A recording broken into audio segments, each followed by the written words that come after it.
Hello and welcome to the Tom's Hardware Show. I'm Sharon and today we're getting an update on DisplayPort, checking out the latest monitor to hit our lab, and talking graphics cards. So let's kick things off live.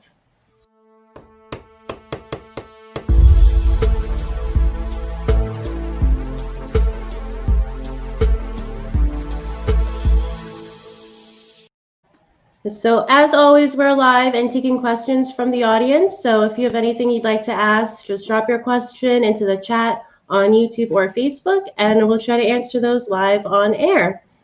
So joining the show today is Jared Walton, Senior Graphics Editor at Tom's Hardware. How are you, Jared? Doing good. Awesome, love to see you.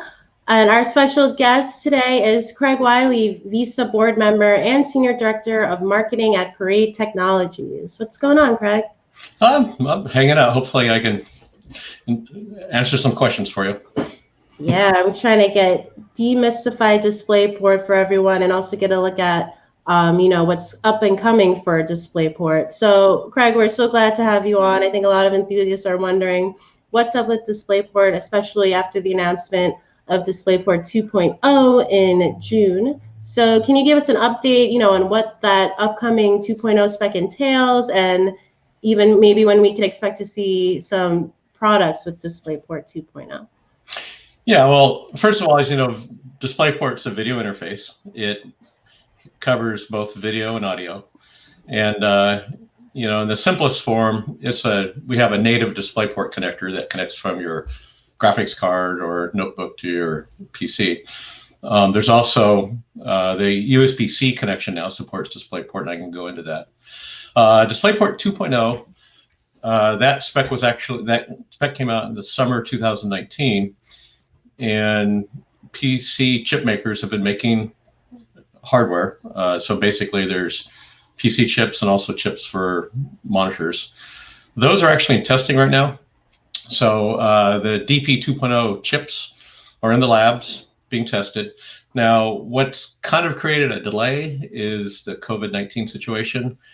Normally what happens is companies get together and test hardware among themselves to check out interoperability between a PC and a display, or they'll test with test vendors as well. As a matter of fact, VESA has test events. We call them plug fests. We typically have 2 or 3 a year. We had none in 2020. So this has kind of caused delay in people debugging and developing. We're actually planning one now in March in Taiwan. And generally that would be companies, Taiwanese offices attending. But what we're expecting is to get the compliance spec done with that. And then we're expecting to see hardware in the market the second half of 2021. So that's the time frame that we're thinking about now, is 2021 for DisplayPort 2.0. That's pretty soon. So would we have it was expected to arrive already by now if we didn't have the issues with the pandemic? Yeah, I mean, again, when we wrote the spec a year and a half ago, we were projecting by the end of 2020. And we even said that at CES a year ago. And that seemed to be the pace people are on. But, hardware in particular requires people working together.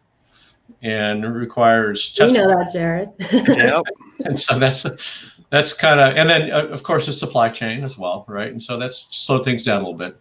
Well, you get the chicken and egg problem too, where it's like, well, which comes first, the displays that support it or the graphics cards that drive it?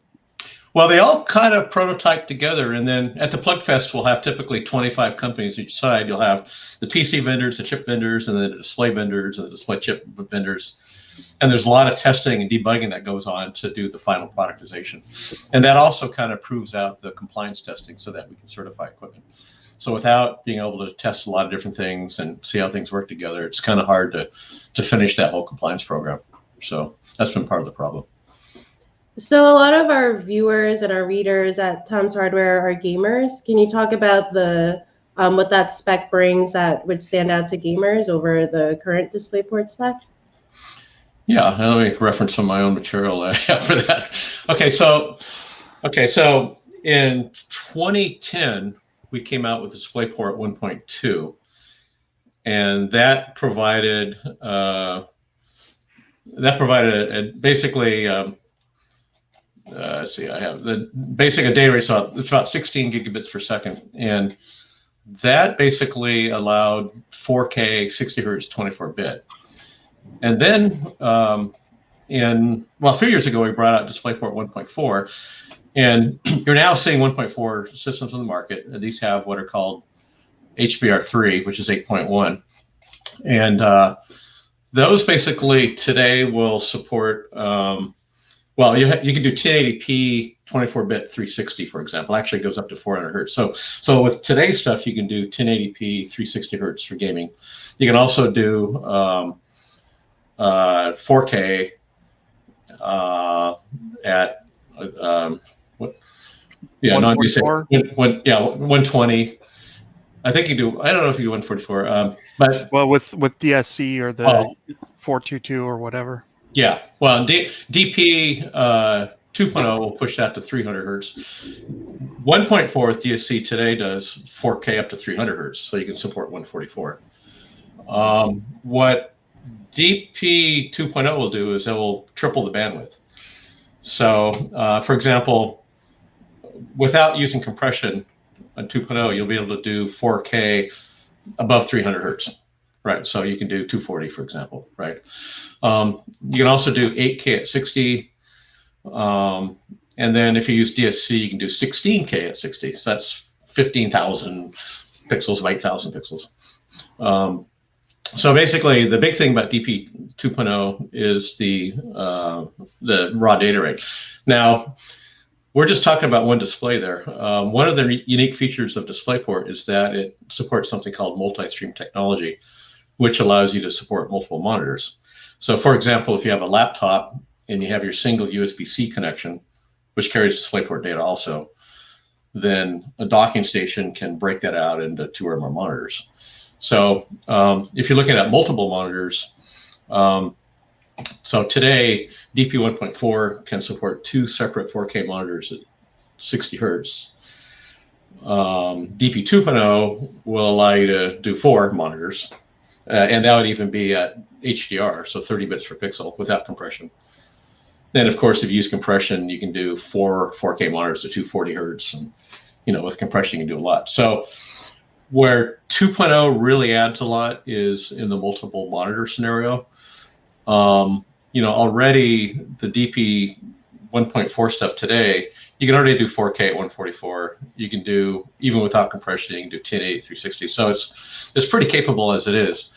But for single displays, you can go up to 8K resolution. And then, of course, with DP 2.0, you'll be able to do multiple monitors that have high performance as well.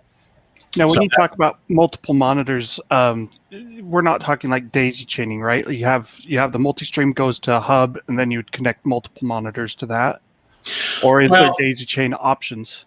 Both. Actually, how the daisy chain monitors work is there's a multi-stream inside.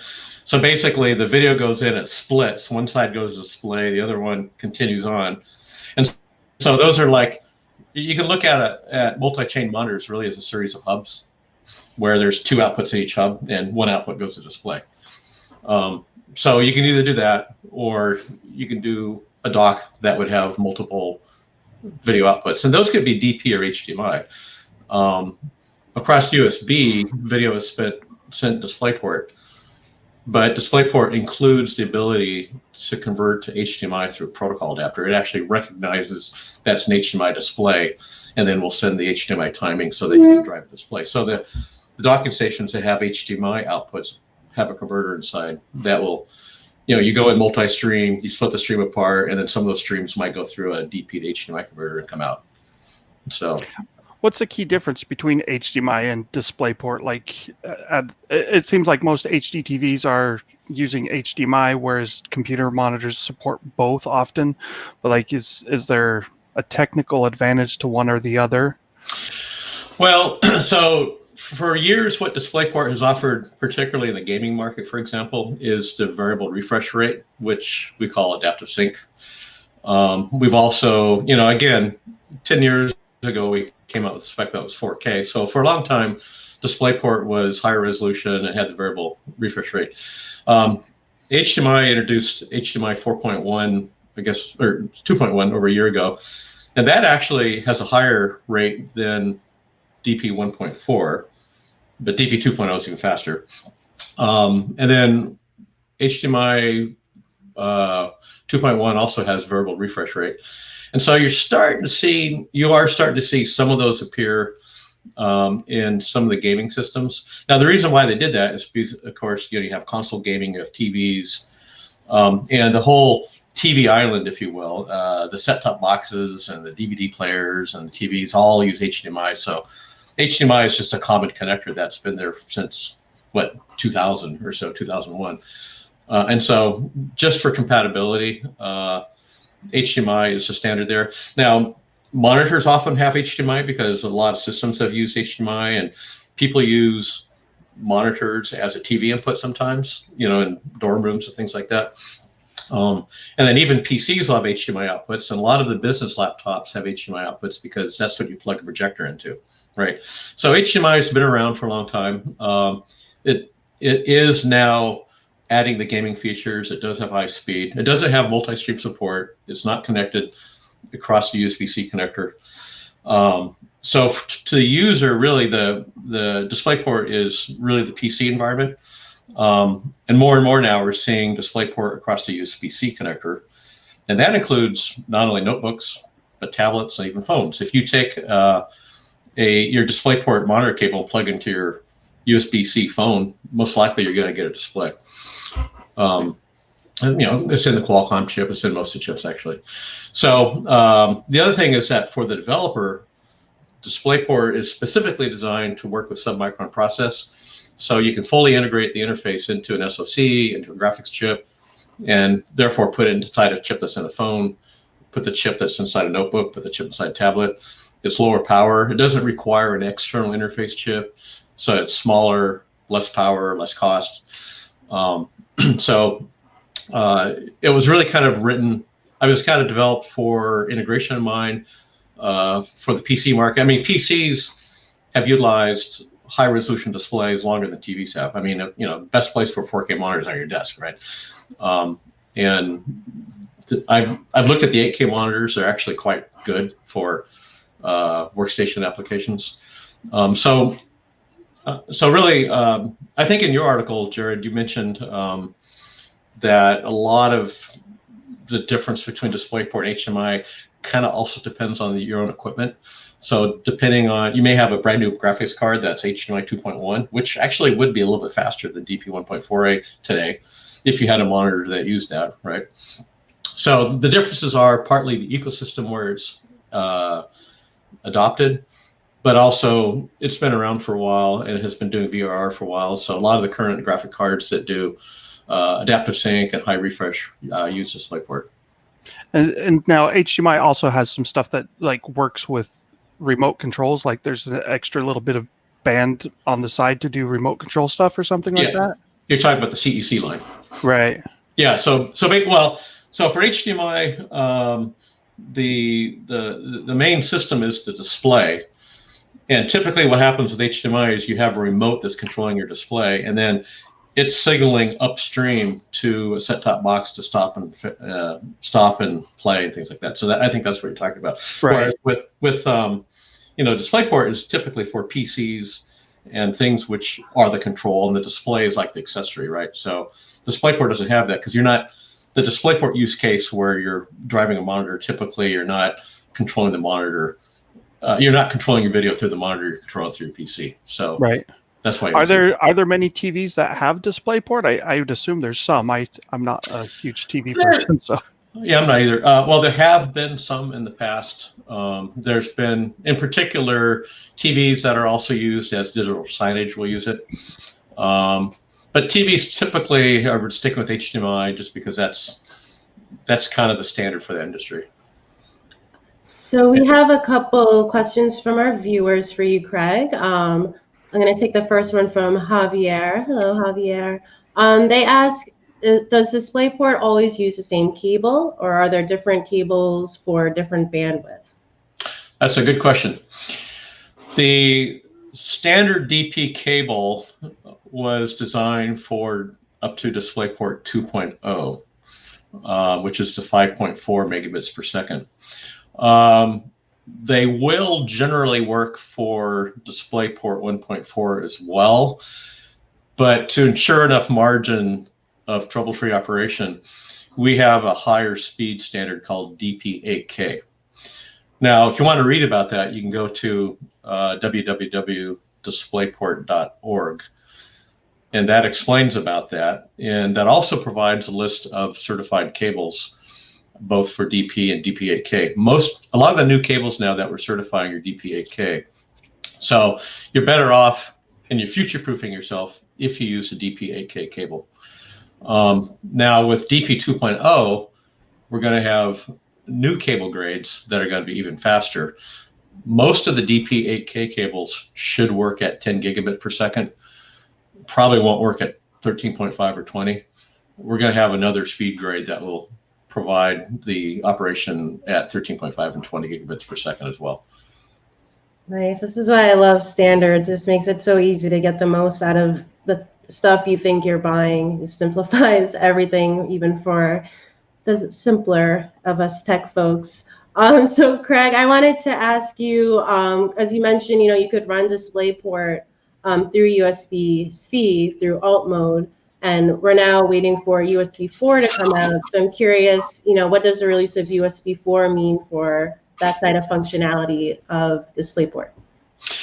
Okay, well, when the USB-C connector was introduced, there's an optional capability which is called, great name, DisplayPort alt mode, so alternate mode.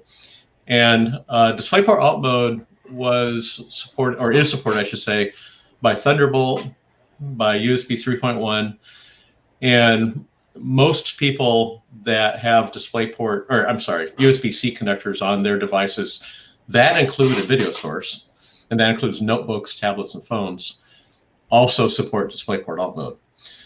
Now, DisplayPort alt mode uses the same signaling and protocol as the regular DisplayPort from the native connector.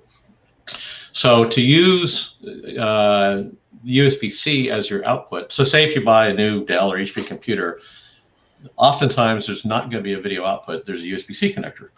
So what you use is we call it USB-C to DP conversion cable. And basically it's a passive cable that has a USB-C connector at one end and a DP connector at the other end. And so you plug the USB-C connector into your notebook and then the DP into your monitor. Now, if you only have an HDMI monitor, or you want to plug your notebook into a TV to watch Netflix or something, you can use an adapter. And so it's a USB-C to HDMI adapter, and that works with Thunderbolt and USB 3. Now, USB 4 is also going to support DP alt mode. And as a matter of fact, with USB 4, it's mandated that a device that has a USB 4 receptacle, again, it's the same USB-C plug. The USB-C plug is going to be backward compatible 3.1 as well, right? But that's going to be now mandated to support DisplayPort, just to ensure backward compatibility. So USB 4 is going to continue on this DisplayPort alt mode. So that's how you would plug into a DisplayPort monitor by itself. Now, in addition to that, if you recall with Thunderbolt, you can go from, say, a Thunderbolt-enabled PC to a Thunderbolt dock, and then that dock would have, say, like a PCI connector, it would have a DisplayPort connector. So what Thunderbolt does is it takes the packetized DisplayPort data and sends that on the same wires with PCI Express. And so basically it tunneled DisplayPort.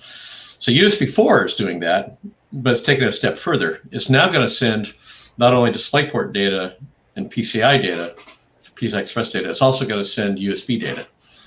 So what that means, and of course you have power delivery. So what that means is I can have from a USB-C connector, I can go to a docking station, USB-C to USB-C, and the video data will then be output from, the video data can then be output from from display outputs. Or with USB 4, I can continue along through hubs. And with multi-stream, what it's going to allow is that the packets can be addressed to individual displays, and then audio can be addressed to a different audio rendering system, for example.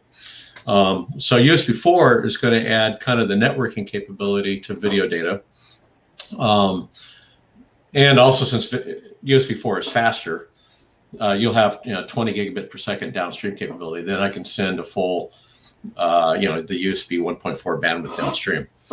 So USB4 is adding, and by doing that, let me back up in alt mode. So alt mode, either you use all of the high-speed connection for the video, and then you only have USB 2, or you use half of the connection, and then you have one lane of USB 3, right?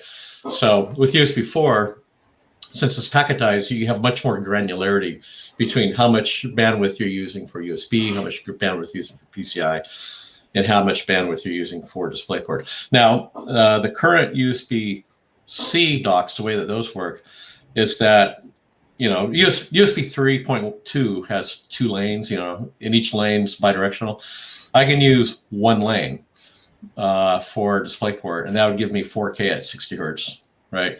And I can use the other lane for USB 3 data, or I can use all 4 lanes, and then I can use USB 2, which I can use for a mouse and keyboard. And then the other 2 lanes are all DisplayPort, and then that would give me full DisplayPort 1.4 capability, which gives me 2 4K monitors at 60 hertz. But it stops there because it's not part of the USB4 data stream. It's not going to continue through hubs downstream. It's basically going to a docking station and going up. With USB4 now, it's going to be fully addressable packets, so I can have a whole dock topology, and basically the source device can send data to different displays, and I'm basically not limited to kind of that single jump. And then I have more data granularity. So USB4 is going to add a lot more flexibility in terms of system layout, and then a little bit more. You can trade off how much USB data you're using versus how much video data. So it's kind of the next step in terms of digital communication, and basically better optimizing kind of that bus, which USB4 is becoming. Hope that helps.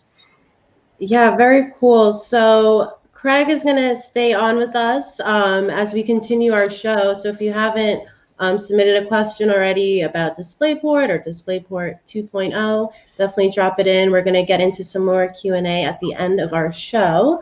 In the meantime, on the Tom's Hardware Show, we always love to give you a sneak peek of the products we have coming into our lab and what we're working on.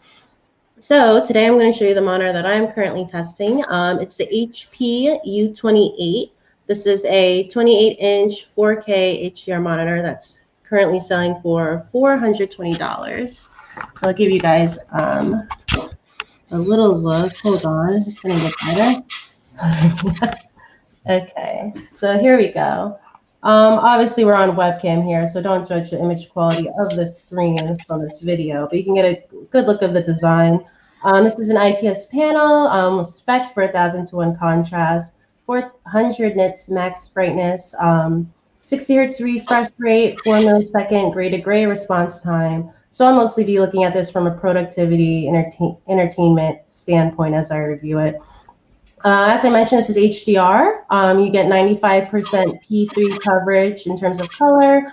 Only display VESA HDR 400 certified. So that means certified for minimum max brightness of 400 nits with HDR content. We usually like to go higher than 400. I think that gives you the more noticeable impact over SDR. So out of, just looking at the specs, we're not expecting this to be one of the best HDR monitors, but you have the support if you bought it. So let's see if I could show you some of what we're working with here. In terms of the ports, there we go. So you get USB 3, DisplayPort 1.2, and HDMI. So I actually wanted to ask you, Craig, is there any benefit here? Because this isn't gaming, right? So I have HDMI 2.0 and DisplayPort 1.2. So would there be any benefit in me using DisplayPort connection over HDMI? What would be a use case for that? Well, okay. So did you say it's HDR? So it's HDR 400? Yes. Yeah, and is it? Well, I guess one question would be: is it supporting? Well, as long as you're putting 4K in at 60 hertz, there wouldn't be a difference. Now, the other thing would be is if it's display HDR 400, that means it's 30 bits per pixel, and DisplayPort is probably providing that. I guess the HDMI input might accept that too. So is it as long as they can take the 60 hertz 30 bit per pixel HDR data, then they'd be equivalent in that case.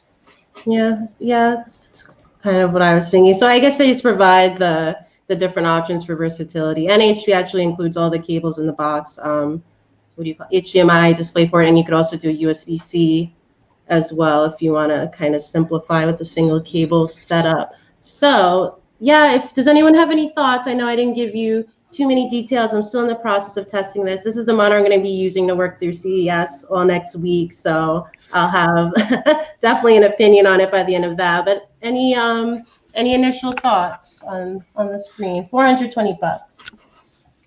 It's 28 inch or 27 inch? 28. Yeah.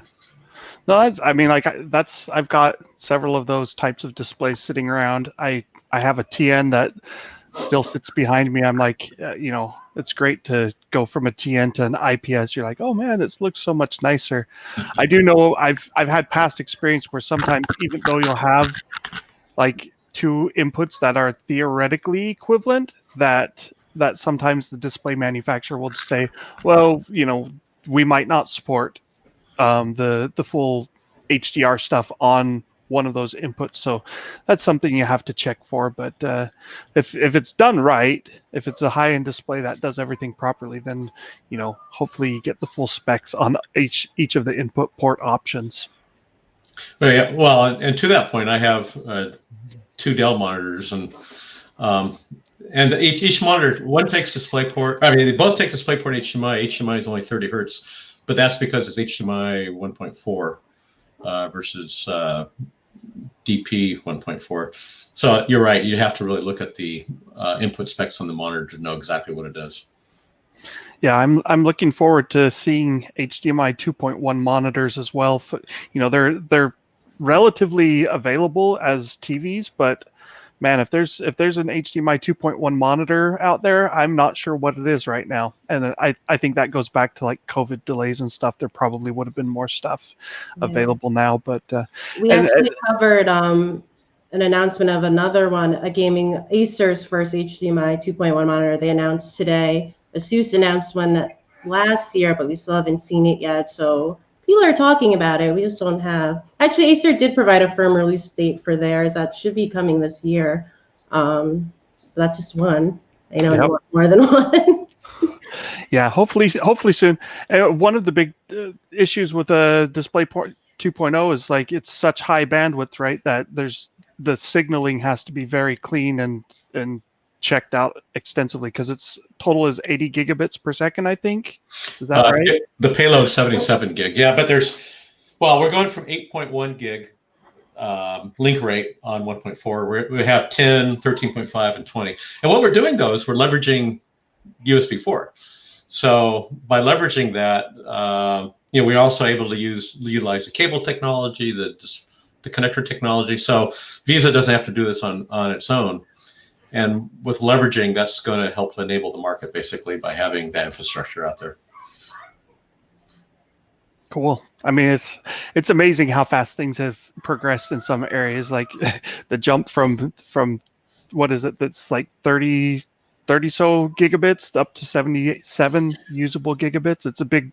Well, remember FireWire? How wonderful that was, because versus USB was 500 megabit per second, and then FireWire went to 800 or something. Yep, and now we're talking 20 gigabit. Yeah. USB is coming, so yeah, things get fast, and now we just need to find ways of utilizing all of that, which everyone promises we have need for all this stuff. So. Well, I remember people 5 years ago said, "Who needs a 4K display? Why do you need 4K?" They're saying that about 8K now. I know, but have you actually looked at the 8K monitors? So, I've only seen them like at CES last year. Yeah. I saw some. I think they've been at CES for a few years now, but obviously it's kind of like phone resolution, Yeah. big, just a lot of real estate. It's pretty Yeah. neat, actually. I'm like, if you're close to the display or have a very large display, it can make a huge difference. If you're, for me, I don't think my eyes are good enough. That 28-inch 8K versus 4K, I don't think I would notice. Well, one thing I'd notice things got smaller if I ran without scaling, but. CS is a great place to see all the amazing displays that you'll never have in your own home because you don't have the space for the money. And I'll miss that this year for sure. Yeah, Sony showed like the 24-inch OLED display several years back, and it's like we still don't really see that mid-range size of OLED. It's all either phones and VR size or massive. Big. Yeah. Well, it's not OLED, but I do have this IPS HP monitor U28. Stay tuned to Tom's Hardware for the review. That was just a little sneak peek of what we have coming up. So if you have any questions, again, drop them in. We'll be getting back to Q&A before we wrap up. But I do want to kick things over to Jared because this is our first show of the new year. And 2020 ended with a lot of exciting graphics card news, new next-gen releases from NVIDIA and AMD. But that was immediately followed by out-of-stock signs and scalper scams. And now a lot of us are wondering what the landscape is going to look like this year, especially in terms of availability. And Jared's the best person to talk to about that. I got bad news for you, Sharon. I got lots of bad news. So it was bad enough already, right? You've got all the demand for these graphics cards because people are working from home and they're bored and they're like, hey, I can't go out with my friends, so I want to play games. And so everyone was already trying to buy new PC hardware and they couldn't meet the demand. And part of that is, you've got AMD is making CPUs and GPUs on TSMC 7 nanometer, and you've also got Apple is using TSMC, and other companies are using TSMC, and so TSMC simply doesn't have the fabrication capacity to run enough wafers to supply the theoretical demand from all these companies. So, NVIDIA goes over to Samsung. Samsung has its own capacity limitations. And so NVIDIA's got their Ampere stuff comes out and they can't make enough of them either. And then you throw COVID on top of that and it gets really ugly and we get all sorts of out of stock signals. And then if you follow cryptocurrency at all, the last month has seen new record highs for Bitcoin. And a lot of people say, well, wait, you can't mine Bitcoin with a graphics card. And I'm like, well, right, you can't. But there are so many alternative cryptocurrencies, and there's also like Ethereum, and Ethereum definitely can be mined with a graphics card. And the profitability of doing so has shot up because Bitcoin has reached, I want to say it's like $38,000 today per Bitcoin. Wow. Almost it's double the previous high set back in 2017. And so everyone's all freaked out about Bitcoin again and the Ethereum again, and they're trying to mine it like crazy and they want to buy graphics cards. And so I thought we were past that, Jared. I tell people every time when it cleans up, I said in 2017 and it started, the demand went down because difficulty went up, the price came down and people stopped mining. I said, it seems almost inevitable that it will happen again. It's happened every three or so years since Bitcoin came out, that there's this huge run and everyone buys. So I'm like, if you're the betting type, just buy some Bitcoin next time it drops and wait for it to go back up and then sell at the top. But it's like legalized gambling, so I don't recommend that actually. but anyway, so if the scalpers and the demand from gaming and computer users wasn't bad enough already, the miners are back, and I'm not sure when we're going to be able to meet demand when you look at that. So your best bet is to just get on waiting lists and do your darndest to try and order one. But and NVIDIA has said in the past that they would be getting like increased supply starting in February, because basically it's 6 months to go from wafers to shipping product. And so 6 months from September, when the 3080 launched, is right at the start of February. So we'll hopefully see increased supply, but I don't know if it's going to be able to keep up with the increased demand anyway. So if you still want to, and on top of that, there's more bad news, is there's some tariff stuff going on. I don't know how official it is, but there was like a rep from ASUS basically said, yeah, the tariffs, there was an exemption for GPUs, and so they didn't have to pay like an extra 10% tariff or whatever. That's apparently gone now too. So all of the GPU companies seem to be hiking graphics card prices as well, which, you know, it's a great excuse to do it because of tariff, because you're like, hey, we've got incredible demand. So when demand is way higher than supply, you see, you know, prices go up. So that's the news for the GPU side of things. And the crazy thing is, like, with all the GPUs that have already been launched, I expect at least the 3060 is coming out soon from NVIDIA. Like, we've seen leaks of 3060. We're also seeing NVIDIA mobile 30 series leaks. So those will probably both. Ask you, does that affect the future releases? Like, that some people haven't been able to get their hands on this current generation. Does that delay when the next generation will come out?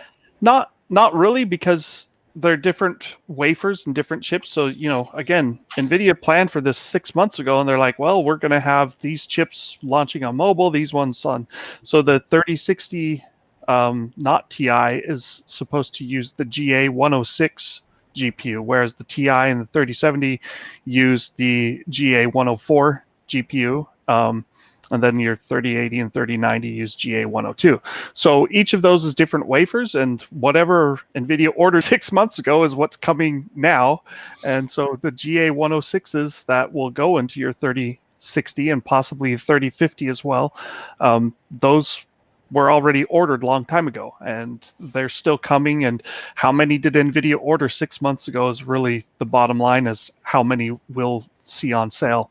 I would assume, like, normally you see kind of like a doubling or a halving as you go up or down the product stack. So it's like you have 3090, and they'll probably make twice as many 3080, and then twice as many 3070, and then twice as many 3060 Ti. And so, you know, the 3060 will hopefully be in a pretty competitive $300-ish price range, which means they expected 6 months ago, a year ago, to sell a lot, which means they would order more wafers.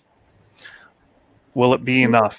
Probably not. I don't really want to hear about a new graphics card until I could buy the graphics cards that allegedly exist already. But yeah, and you know, it's like the 3060 Ti. Well, if you have a 2080 Super, the 3060 Ti is roughly at that same level. So, you know, it's the top is new levels of performance. The lower stuff is just cheaper prices for existing levels of performance. So, you know, I assume like a 3060 might be something like, hey, you can get a 2070 Super performance for $300 instead of $500. well, I guess graphics card availability is still up in the air, but at least we learned DisplayPort 2.0 we should start seeing this year. So there's something to look forward to. Yeah, I don't know when we're going to see it on graphics cards. I mean, you know, it's probably a secret that if Craig knows, he can't say, but Oh, come on. No, you can. Go ahead, Craig. yeah, Ampere doesn't have it in any of the existing cards. It'd be really weird for DP 2.0 to show up in like a 3060, but not in a 3080, 3090, which means I'm generally expecting, like, it's not going to be in this generation of GPUs. It will ship in the next gen. You might see people put on an extra chip on the card to do it. Maybe. I don't know if that's viable. I don't think that's the great way of going. So I expect the next one is, I think NVIDIA Hopper is coming next. That's the code name. Don't think it's going to come out this year though. So that's probably a 2022 product. Well, if you have any questions for Jared, drop them in, or complaints, or if you just want to weep to him about the lack of cards, that's cool too. But it looks like we do already have a lot of your questions for Craig on DisplayPort, so we can start getting into some of those. Razer 2048 is asking about daisy chaining. Will daisy chain impact the latency of the displays compared to using two different DisplayPort outputs on your graphics card? So what happens with daisy chaining is we set up what are called virtual channels from the GPU to the display. And the daisy chaining doesn't really add much latency. You're probably talking less than a video line of data. So I don't think that's going to be something that you're going to notice. Very, very, very, it's just a matter of, hundreds of pixels of delay probably, right? You're basically talking like well under 1 millisecond, right? Yeah, exactly. So it shouldn't cause, I can't imagine anybody's going to be affected by that. Okay, and they actually had another question. Razor's wondering, or says, one thing that's never clear when the connection supports multiple connections is what takes priority. Is it set so that video is always top priority, so that, for example, if an external SSD is connected, it doesn't cause issues? Well, I assume what we mean by multiple connections right now would be USB-C. And I guess Apple has a couple systems now with USB4, but generally if we're talking about USB-C, that's USB 3.1 or 3.2. And what happens with that is that if you connect to it, well, usually that's pre-configured so that DisplayPort is either going to use one of the bidirectional lanes for 2 lanes downstream, or it's going to use all 4 lanes. And so it's a fixed bandwidth. So in the case of USB 3, it doesn't dynamically change priority. You have basically a parallel USB-C data path in parallel with the DisplayPort data path. And so in that case, you're not dividing up bandwidth dynamically. It's a set bandwidth. Now, when USB 4 comes along, this can be different. So USB 4 will be able to dynamically change how much bandwidth gets assigned to USB or PCI Express or DisplayPort. And my understanding would be that they would prioritize DisplayPort. If you have a 4K display, you're going to get a glitch display if you don't support it. So in that case, your video data would be prioritized over the USB or the DP. But currently with the USB-C connections, that bandwidth already is predetermined, it's fixed. You got some wires dedicated to USB and other wires dedicated to DisplayPort, they just run. So. Okay, and we have another question about VR, which I'm excited about. Walk-in 31st asks if DisplayPort has any role in enabling VR applications. Yeah, well, as you know, DisplayPort supports multiple displays, and human beings have 2 eyes. We might have visitors from other planets have 3, but right now VR is 2 eyes. And so basically DisplayPort can use the multi-stream transport to provide different displays. Now, there's also things being worked on, such as, we have a high resolution zone that tracks with your eyes and a low resolution zone.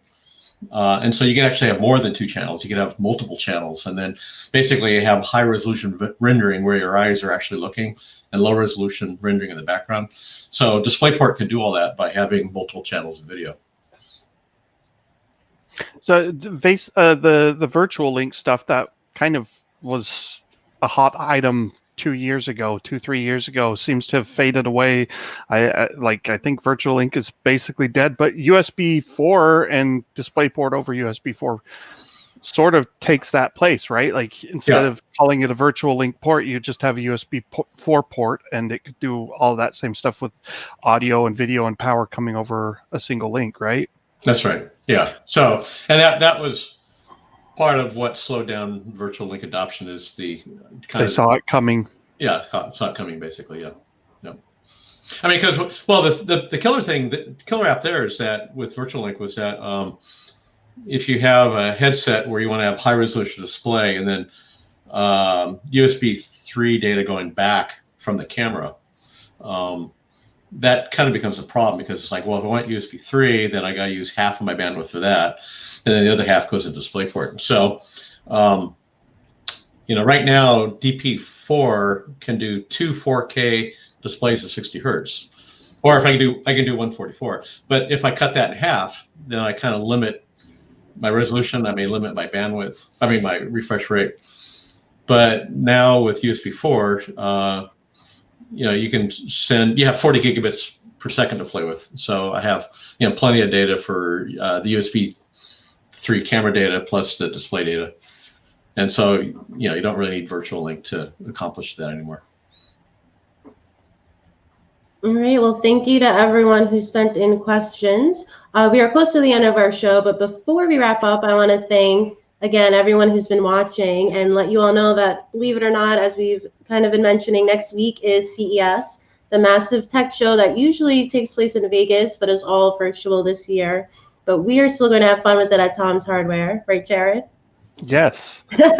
We'll be going live with a bunch of vendors next week on this channel. We'll discuss our upcoming products for 2021 and answer your questions live, just like any other Tom's Hardware show. So you definitely don't want to miss that. Be sure to like us on Facebook and subscribe to our YouTube channel so you can catch every interview. Our live CES shows will be happening all throughout next week. So finally, thanks to Jared Walton for stopping by as always. And of course, you can catch him in the CES videos next week. Yeah, I'll be around quite a bit next week. Yeah, he'll be busy. We'll keep him busy. And of course, thanks to Craig Wiley for breaking down DisplayPort for us. Craig, do you have any final words for our viewers? I don't think so. But again, if anybody has questions, they can check out the website, displayport.org. And they can also send questions there, and I help answer those questions as well. And we also have displayhdr.org as well. So if you have any questions at Display HDR, then you can also go to that website.